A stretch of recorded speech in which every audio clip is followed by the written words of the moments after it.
조용한 살인마라고 불리는 고혈압 초기 증상, 놓치면 큰일 날 수 있습니다. 많은 사람들이 특별한 통증이 없다는 이유로 방치하지만 사실 우리 몸은 매일 작은 경고들을 보내고 있습니다. 오늘 영상 끝까지 보시면 그 경고를 절대 놓치지 않게 됩니다. 구독, 좋아요, 알림 설정해 두시면 매일의 생활 속에서 실천할 수 있는 시니어 건강관리 방법을 쉽고 정확하게 정리해서 전해드립니다. 구독하고 매일 건강해져요. 오늘은 고혈압 초기 증상 5가지를 아주 구체적으로 이야기하겠습니다. 중요한 핵심부터 말씀드릴게요. 고혈압은 수치로만 시작하지 않습니다. 느낌으로 먼저 시작되는 경우가 많습니다.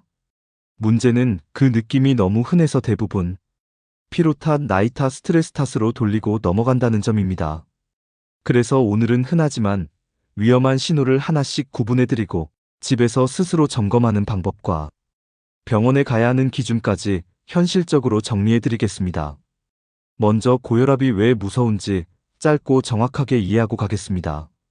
혈압이 오르면 혈관벽이 계속 밀립니다. 처음에는 별일 없어 보입니다.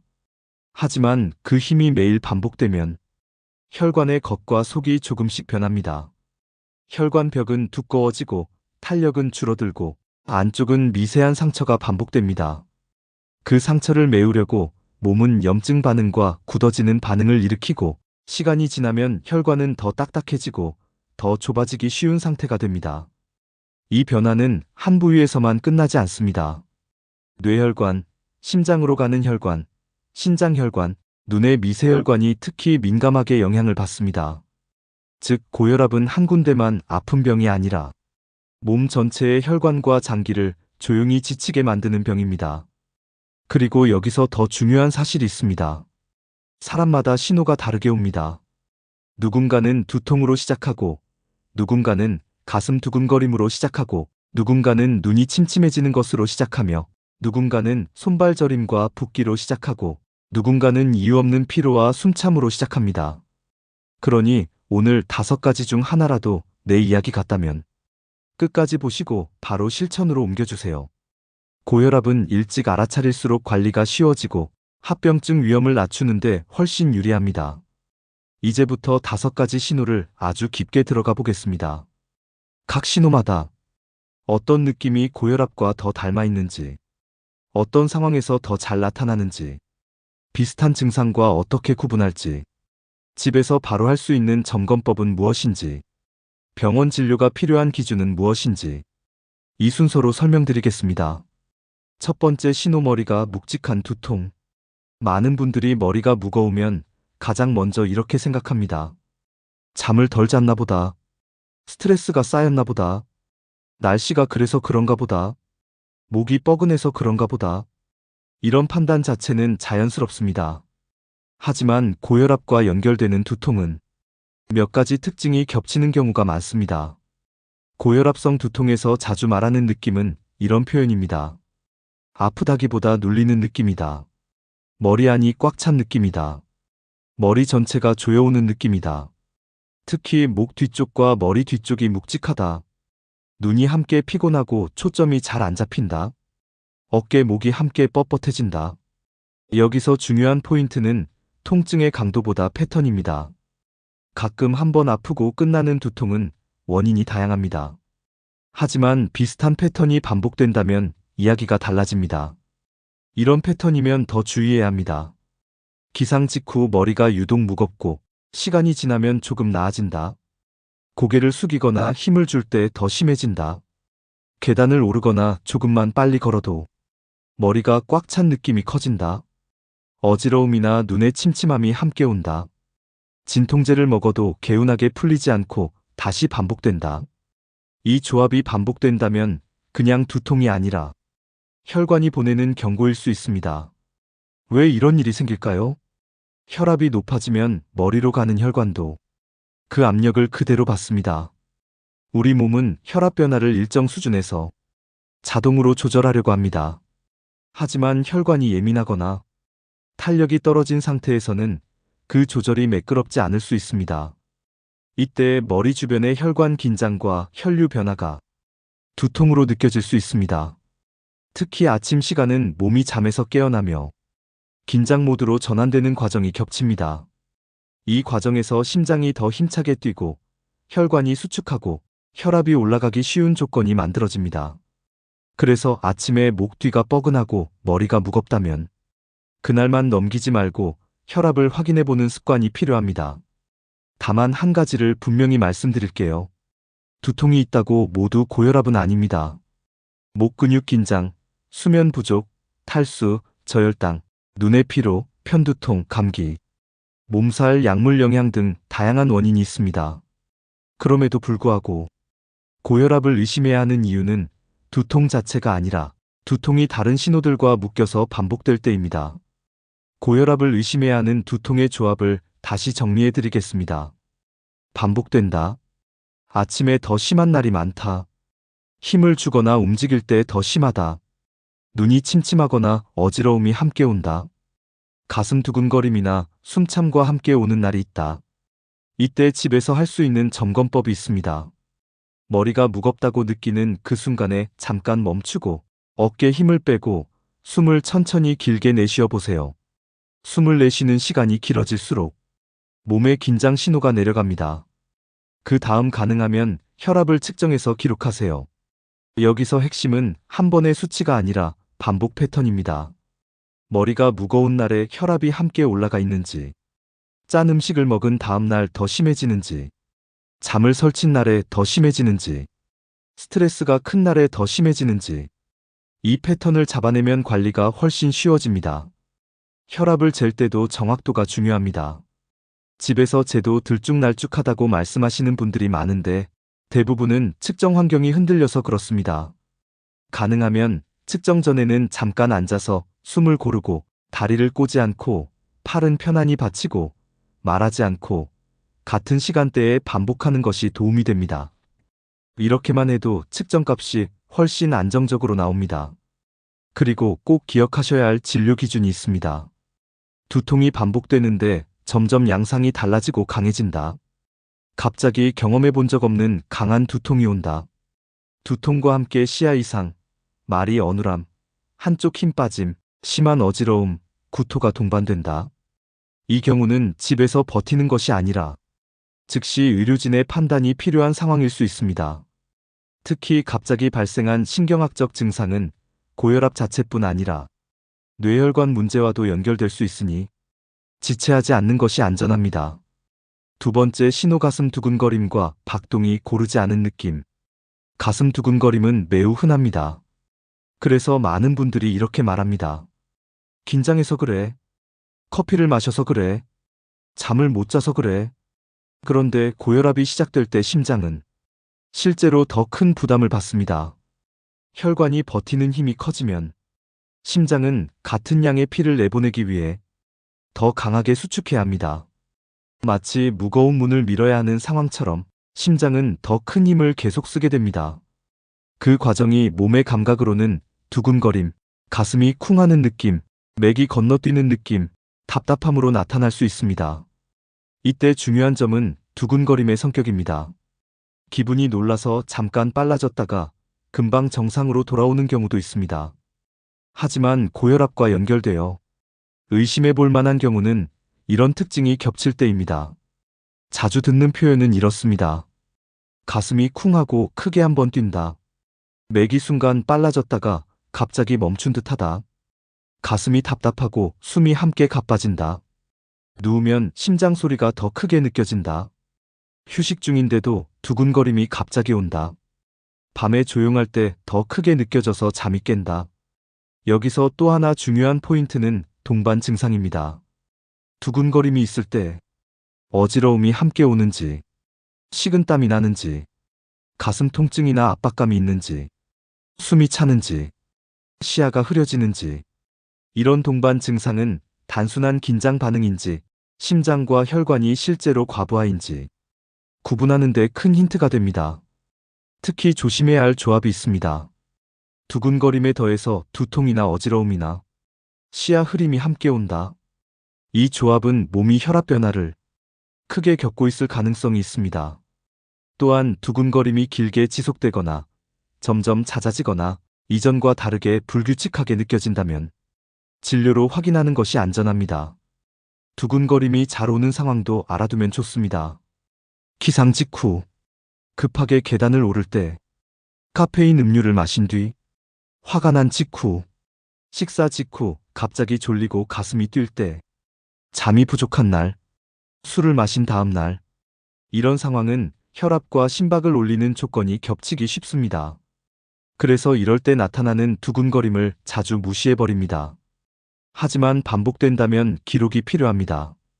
집에서 할 수 있는 점검법은 간단합니다. 두근거림이 오면 먼저 움직임을 멈추고 허리를 기대고 숨을 천천히 길게 내쉬어 보세요. 그리고 손목이나 목에서 맥을 가볍게 느껴보며 규칙적인지 확인합니다. 너무 세게 누르면 맥이 왜곡될 수 있으니 살짝만 확인하는 것이 좋습니다. 그 다음 가능하면 혈압을 재고 그때의 상황을 기록합니다. 무엇을 하고 있었는지, 무엇을 먹었는지, 잠은 어땠는지, 감정 상태는 어땠는지. 기록이 쌓이면 원인을 찾는 속도가 빨라집니다. 대처법은 단순하지만 누적 효과가 큽니다. 카페인 섭취를 줄입니다. 짠 음식과 배달 음식을 줄입니다. 과로를 줄이고 수면 리듬을 지킵니다. 걷기 같은 유산소 활동을 규칙적으로 합니다. 음주를 줄입니다.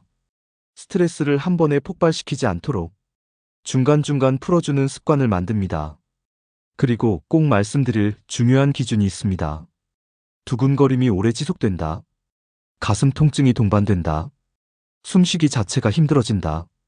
어지러움으로 쓰러질 것 같다. 이 경우는 참는 문제가 아니라 바로 의료진의 평가가 필요한 신호일 수 있습니다. 심장 리듬 문제는 때로는 빨리 확인할수록 안전합니다. 세 번째 신호, 눈이 침침하고 시야가 흐릿해짐. 많은 분들이 시야가 흐리면 제일 먼저 스마트폰 탓을 합니다. 피곤해서 그런가 보다. 안경이 안 맞나 보다. 눈이 나빠졌나 보다. 하지만 고혈압은 눈에도 흔적을 남길 수 있습니다. 눈 속에는 아주 미세한 혈관이 촘촘하게 분포되어 있습니다. 이 미세혈관은 혈압 변화에 민감합니다. 혈압이 올라가면 이 혈관들이 압력을 받으면서 혈류가 흔들리거나 혈관이 긴장하면서 시야가 흐릿해질 수 있습니다. 이때 나타나는 느낌은 이렇게 말하곤 합니다. 눈앞이 안개 낀 것처럼 흐리다. 글씨가 번져 보이고 초점을 맞추는데 시간이 걸린다. 잠깐 시야가 어두워졌다가 돌아온다. 눈을 깜빡여도 흐림이 쉽게 가시지 않는다. 두통과 함께 시야 흐림이 온다. 불빛이 번져 보이거나 후광처럼 퍼져 보인다. 눈이 피곤한 느낌과는 다르게 눈 안쪽이 눌리는 느낌이 든다. 여기서 중요한 포인트는 반복성과 동반 증상입니다. 한번 흐리고 끝나는 경우는 수면, 화면 사용, 건조함, 안구 피로로도 가능성이 있습니다. 그러나 시야 흐림이 반복되거나 두통과 함께 오거나 어지러움과 함께 오거나 갑자기 어두워졌다가 돌아오는 느낌이 자주 있다면 혈압과 혈관 상태를 함께 점검하는 것이 좋습니다. 눈은 미세혈관의 상태가 비교적 잘 드러나는 부위입니다. 그래서 시야 변화는 그냥 피곤으로만 넘기기 쉬운 만큼 조기 확인이 특히 중요합니다. 이때의 대처는 단계적으로 하시면 좋습니다. 먼저 혈압을 확인합니다. 잠깐 화면을 멈추고 눈을 쉬게 합니다. 그날은 카페인을 피하고 수분을 적절히 섭취합니다. 증상이 반복되거나 오래 지속된다면 안과 또는 내과 상담을 받습니다. 특히 시야 변화가 갑자기 심해지거나 한쪽 시야가 이상하거나 눈앞이 번쩍거리거나 말이 어눌해지거나 한쪽 힘이 빠지는 증상이 함께 오면 즉시 의료진 평가가 필요할 수 있습니다. 집에서 할 수 있는 관찰법도 알려드리겠습니다. 시야가 흐려질 때 양쪽이 동시에 그런지, 한쪽이 더 심한지, 가까운 글씨가 흐린지 먼 글씨가 흐린지, 깜빡이면 좋아지는지 그대로인지, 두통이나 어지러움이 동반되는지, 이런 정보를 기록해두면 진료 시 원인 추정에 큰 도움이 됩니다. 네 번째 신호, 손발저림과 붓기.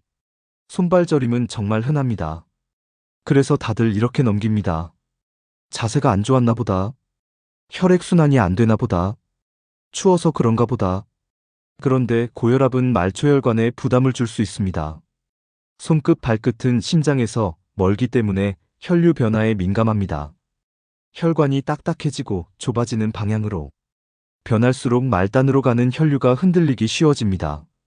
그 과정이 저림, 시림, 감각 둔화, 차가움으로 느껴질 수 있습니다. 고혈압과 연결되어 의심해 볼 수 있는 저림의 특징은 이런 것들입니다. 양쪽 손이나 양쪽 발에 비슷하게 나타난다.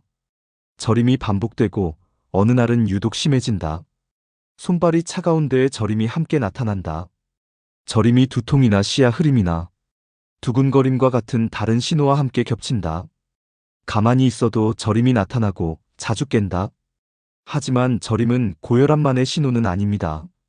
목이나 허리 디스크 같은 신경압박, 손목 터널 증후군, 당 조절 문제, 갑상선 문제, 비타민 결핍, 말초 신경 문제, 혈관 질환 등도 원인이 됩니다. 그래서 더더욱 중요한 것이 패턴입니다. 저림이 생긴 날의 컨디션과 함께 혈압을 기록해두면 고혈압과의 관련성을 파악하는 데 도움이 됩니다.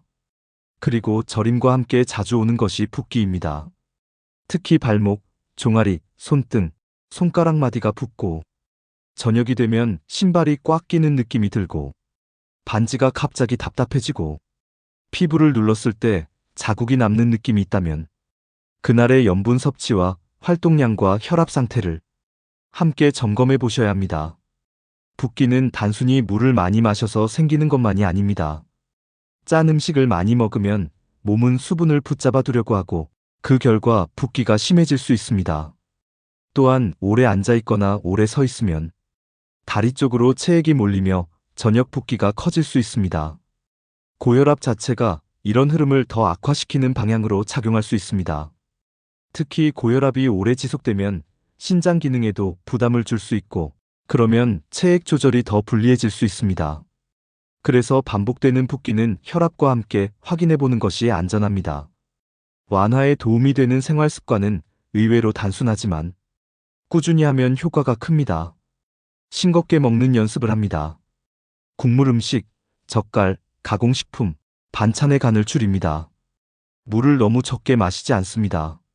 수분을 극단적으로 줄이면 오히려 몸이 더 붙잡아둘 수 있습니다. 걷기와 종아리 펌프 운동 같은 가벼운 활동으로 말초 순환을 돕습니다. 하루 중 잠깐 다리를 올리고 쉬는 시간을 만듭니다. 따뜻한 찜질로 손발을 부드럽게 풀어줍니다. 그리고 무엇보다 중요한 것은 꾸준함입니다. 하루 이틀이 아니라 습관이 바뀔 때 몸이 달라집니다. 다만 붓기에서 꼭 조심해야 할 경우도 있습니다. 한쪽 다리만 유독 붓고 통증이 있다. 갑자기 숨이 차고 가슴이 답답하면서 붓기가 심해졌다. 붓기가 점점 위로 올라오는 느낌이 있다. 이런 경우는 단순 붓기가 아니라 다른 질환의 신호일 수 있으니 지체하지 말고 의료진 상담이 필요합니다. 5번째, 신호 이유 없는 피로와 숨참. 이 신호가 가장 위험한 이유가 있습니다. 사람들은 피로를 당연하게 여기기 때문입니다. 나이 들어서 그렇지. 요즘 일이 많아서 그렇지. 잠을 덜 자서 그렇지. 하지만 고혈압이 지속되면 심장은 같은 일을 더 힘들게 해야 합니다. 혈관의 저항이 커질수록 심장은 더 강하게 수축해야 하고 이 부담이 누적되면 심장 근육은 두꺼워지거나 뻣뻣해질 수 있습니다. 그러면 몸에 산소와 영양을 실어 나르는 효율이 떨어지기 쉬워집니다. 그때 나타나는 대표 신호가 이유 없는 피로와 숨참입니다. 여기서 말하는 피로는 이런 피로입니다. 푹 쉬었는데도 개운하지 않다. 예전에는 문제없던 집안일이 버겁다. 조금만 움직여도 맥이 빨라지고 힘이 빠진다. 식사 후 무기력함이 유난히 심하다. 아침에 일어났는데도 이미 지쳐있다. 숨참도 이런 형태가 있습니다. 평지에서 조금만 걸어도 숨이 찬다. 계단을 오르면 가슴이 답답해진다. 말을 길게 하면 숨이 딸린다. 누우면 오히려 숨이 더 불편하다. 밤에 숨이 차서 깨는 일이 생긴다. 이런 피로와 숨참은 단순한 체력 저하와도 비슷해 보일 수 있습니다. 그래서 놓치기 쉽습니다. 하지만 중요한 기준이 있습니다. 예전과 비교해 갑자기 떨어졌는가? 점점 더 쉽게 숨이 차는가? 쉬어도 회복이 잘 안 되는가? 다른 신호와 함께 겹치는가? 이 기준에 해당한다면 혈압과 심장 기능을 함께 점검해 보는 것이 좋습니다. 피로와 숨참을 줄이는 생활 습관의 핵심은 다음과 같습니다. 싱겁게 먹기, 규칙적인 걷기 같은 유산소 활동을 꾸준히 하기, 체중을 서서히 관리하기, 수면의 질을 올리기, 카페인과 음주를 줄이기, 스트레스를 현실적으로 관리하기.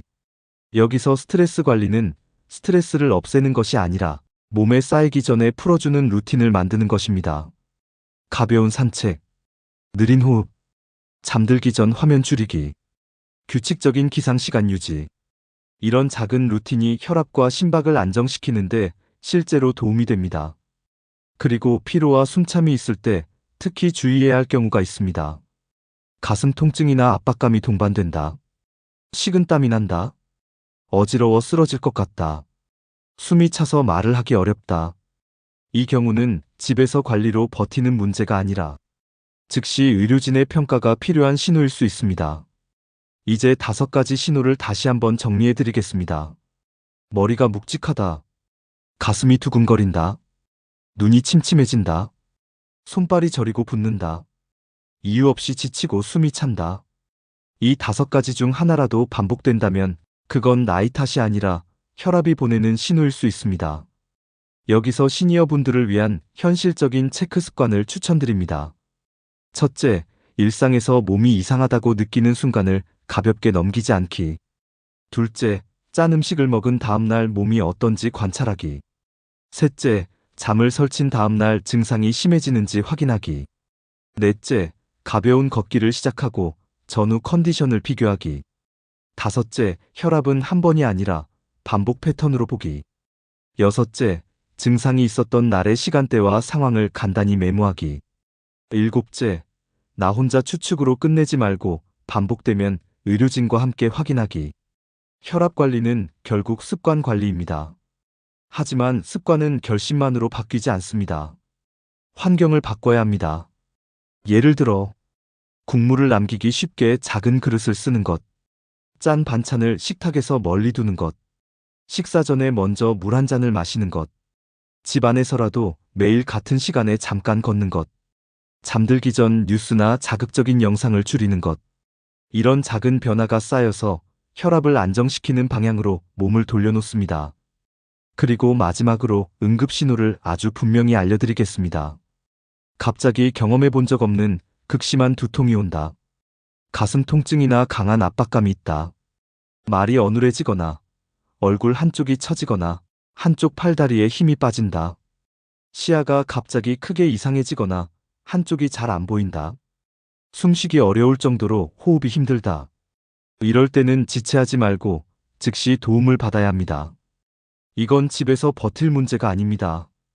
오늘 내용은 겁을 주기 위한 이야기가 아닙니다. 오히려 반대입니다. 고혈압은 조기에 알아차리면 충분히 관리할 수 있고 생활 습관만으로도 큰 변화를 만들 수 있는 경우가 많습니다. 핵심은 내 몸의 작은 신호를 무시하지 않는 것, 그리고 신호가 반복될 때 기록하고 확인하는 것. 이 2가지만 지켜도 고혈압 관리는 훨씬 쉬워집니다. 고혈압은 조용하지만 우리 몸은 늘 신호를 보냅니다. 그 신호를 알아차리는 순간부터 관리가 시작됩니다. 오늘 영상에서 5가지 신호 중 어떤 것이 가장 마음에 걸리셨나요? 댓글로 내 경험을 남겨주시면 비슷한 고민을 가진 분들에게 큰 도움이 됩니다. 마지막으로 구독, 좋아요, 알림 설정 부탁드립니다. 시니어 건강 필수는 어렵고 무서운 건강 이야기를 오늘부터 바로 실천할 수 있게 쉽게 풀어드리겠습니다. 다음 영상에서 더 건강해지는 습관으로 다시 만나요.